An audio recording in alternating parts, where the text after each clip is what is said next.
Hello everyone and welcome back to Mr. Location. When I started planning this channel, I knew I was going to need to replay all the FNAF games to get gameplay footage. All of the gameplay clips you see in the background are me playing the games. But when I was doing this, the game that I really didn't want to replay was Sister Location. No offense to the Sister Location fans out there. As a game, the game is more of a narrative experience. It's a lot like a visual novel, I guess, and so replaying it just doesn't really hit as hard. It's an amazing experience the first time, but when you play it again, it just is not as exciting for me personally. But that is not the reason why I didn't want to play it again. The entire reason I was dreading the Sister Location playthrough was really because of Night 4, and anyone who's played this game knows Night 4 is awful. It has to be the most annoying night in any FNAF game except the 20 modes. And so since I had to go through this night a second time just to get gameplay footage for these videos, you better believe that I'm about to use this footage. Today, we're going to be talking about the Springlock suit that we get stuck in on Night 4. We're going to be discussing ideas on who it could be, why it's here, and what it originally was used for.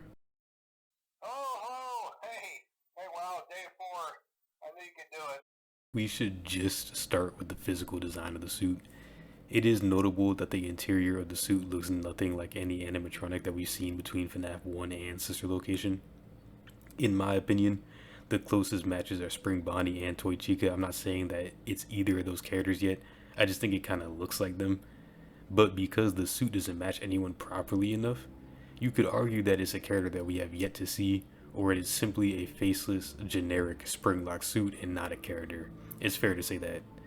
But in Scott's first interview with Dawko, when he was asked about this, he responded in a somewhat sly way. He didn't want to reveal who it was in the classic Scott way. And so to me, this is Scott telling us that it is solvable, and it's someone that we've seen before. I could be wrong, but that's just my takeaway. So for now, we're just going to look at all the options and try to figure out who it could be if it is a character that we know. Fascinating. We know of two Springlock suits introduced to us in FNAF 3's training tapes. One of them is Spring Bonnie, the other one we assume is Fredbear, but we technically don't know that. For now, let's just talk about Spring Bonnie. We know William used Spring Bonnie to lure the missing children. This would align with what Baby says about the suit not being used the way it was intended. So could this suit not only be Spring Bonnie, but the actual original suit used for the MCI? To answer this, we have to look at the history of Spring Bonnie. There is one Spring Bonnie in the FNAF 1 location that becomes Springtrap. There are at least two Spring Bonnies in the FNAF 4 location, and there is exactly one Spring Bonnie in the original Freddy's, as mentioned by Phone Guy. Springtrap is most likely one of the Spring Bonnie suits that we've seen before. It would make sense from a narrative perspective for Springtrap to be the original Spring Bonnie used in the murders. It would mean that William died in the very suit he used to kill. That's poetic in a way. But then if Springtrap is the original Spring Bonnie murder suit, then the Night 4 suit can't be the murder suit because Springtrap should currently be occupied by a whole different purple guy, since Follow Me most likely already happened. However, I only said Springtrap would make sense to be the original murder suit from a narrative perspective. There actually isn't any real evidence to support this in the games. There are multiple Spring Bonnie suits, so we see this in FNAF 4. There's just only one at the original Freddy's. And since there's only one at the original Freddy's, this Spring Bonnie has to be the one used for the murders. But that doesn't mean that this suit goes on to become Springtrap. I would actually say that it's more likely that the Night 4 suit is the original murder suit just based on how Baby talks about it.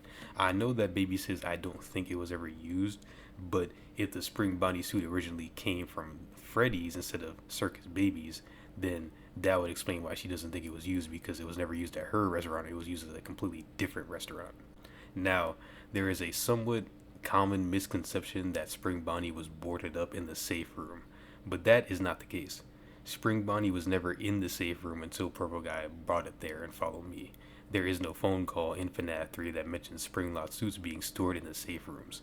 In fact, Phone Guy talks about the Springlock suits first and then the safe rooms after, implying that people who knew about the Springlocks might not know about the safe rooms, and that wouldn't make sense if the Springlock suits were stored in the safe rooms. Spring Bonnie was never sealed away in the safe room. He was taken to an appropriate location, like Phone Guy says. What this appropriate location refers to is debatable. The way Phone Guy talks about Freddy's in the FNAF 3 calls is very hard to decipher. When he talks about the Springlock failures, he says the sister location, implying there's only one other location tied to Freddy's.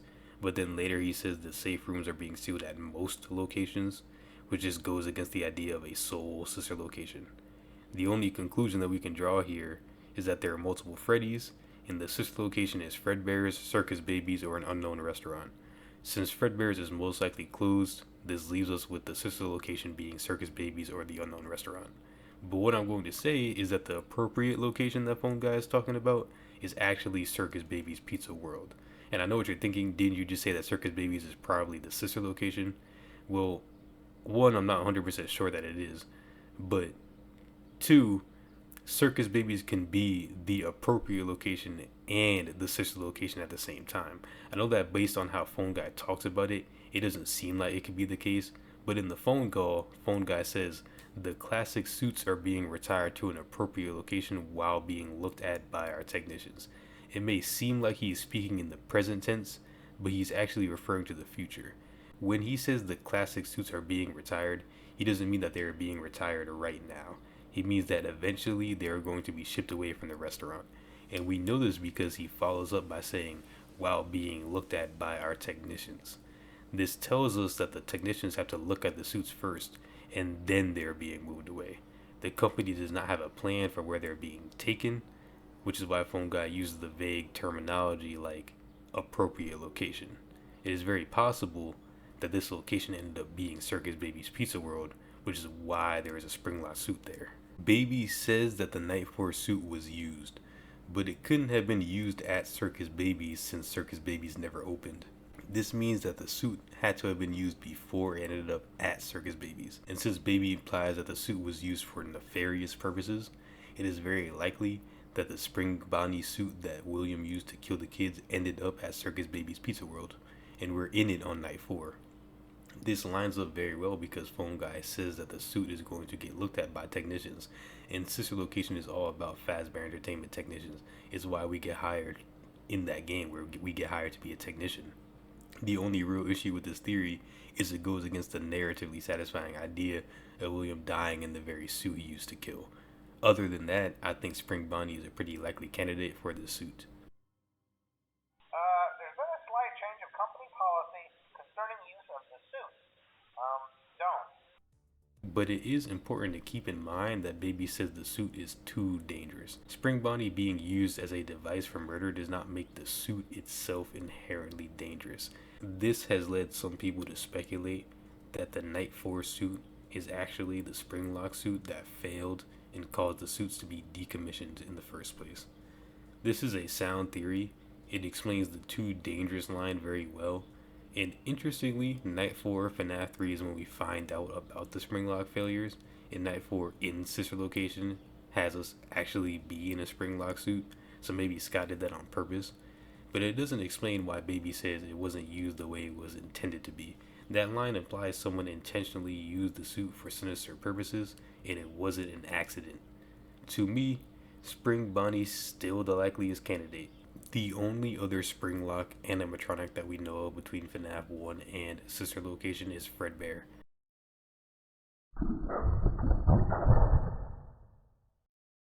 One of the bigger issues with this suit being a Fredbear suit, though, is that we've actually seen the interior of a Freddy mask before in FNAF 2, and it doesn't line up with a Night 4 suit at all. But obviously, if it did line up, then it wouldn't really be a mystery. The answer would be too obvious. So for now, let's ignore the fact that the suit doesn't look the same, and let's just look at the other pieces of evidence. The only real compelling piece of evidence behind this suit being Fredbear is the idea that the child who possesses Golden Freddy was spring-locked when they died, and that's why they're extra vengeful compared to the other spirits. This would line up with how Baby talks about the suit. Baby says the suit was never used the way it was intended to be used. Putting a person inside to purposely kill them would definitely count as not being used the way it was intended.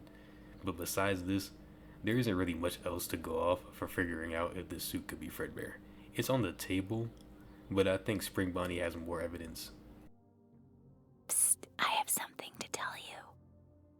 One of the more interesting details about the Night Force suit is for some reason it's in the scooping room. It's empty, which could imply that the costume already got scooped. And for some reason we never see the character's endoskeleton. But what if the endoskeleton was actually Yenndo? Yenndo is very suspiciously an endoskeleton that does not have an exoskeleton. And the Night Force suit is an exoskeleton that does not have an endoskeleton. Maybe it's just a coincidence, but is it possible that this costume belongs to Yenndo, and that's why he's just an endoskeleton throughout the game? He already got scooped, and that's also why he couldn't be a part of Renard, because he got scooped away before everybody else did. It's an interesting thought, but then it wouldn't explain why Baby says the suit was never used the way it was intended, so it doesn't seem likely. But maybe we can take this theory a step further if we assume that Yenndo isn't just a hallucination of an endoskeleton, but the actual Golden Freddy spirit itself. This isn't impossible, since Yenndo is clearly a pun on the yellow endoskeleton, which in itself is most likely a subtle nod to Golden Freddy's original name, Yellow Bear. Yenndo also behaves very similarly to Golden Freddy's behavior in other FNAF games.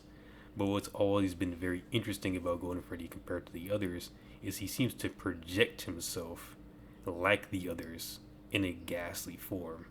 And what I mean by this is Golden Freddy in FNAF 1 is fixed. In FNAF 2 he was broken, but in FNAF 1 he's fixed. But why would Fazbear Entertainment fix him if they decommissioned the Springlock suits years ago? It's very likely that Golden Freddy is actually just projecting to look like the rest of the FNAF 1 animatronics, and that's not actually what he currently looks like. So what if that's what Yenndo is doing in Sister Location?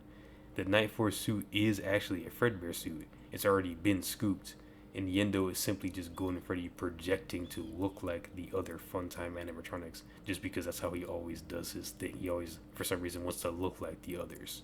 It's an interesting theory, but it is pretty fantastical, I admit. I just find it to be an interesting thought. But based on the context clues given to us in the games, I do think that the Night Force suit is either the Spring Bonnie murder suit or an unknown character that we haven't seen before. There were multiple Spring Bonnie suits, so it's possible that one of these other ones becomes Springtrap, and the other original murder suit got sent to Circus Babies. I know that the suit has faceplates on it, and that leads some people to believe that it's a Funtime animatronic. But remember that the suits were being looked at by the technicians, and I think it's possible that the faceplates were introduced to the suit to try to make it safer. Even if that's not true, Baby says that the suit was used for something, and since Baby's Pizza World never opened and no Springlock related crime happened at Baby's World, that could only mean that the suit was used before being brought to Circus Babies. But that's pretty much all I have to say about this suit. There isn't much else that we can go off of for determining its identity, but it's still fun to try. I'm just glad I don't have to play Night 4 ever again. So let me know what you think, and thank you for watching.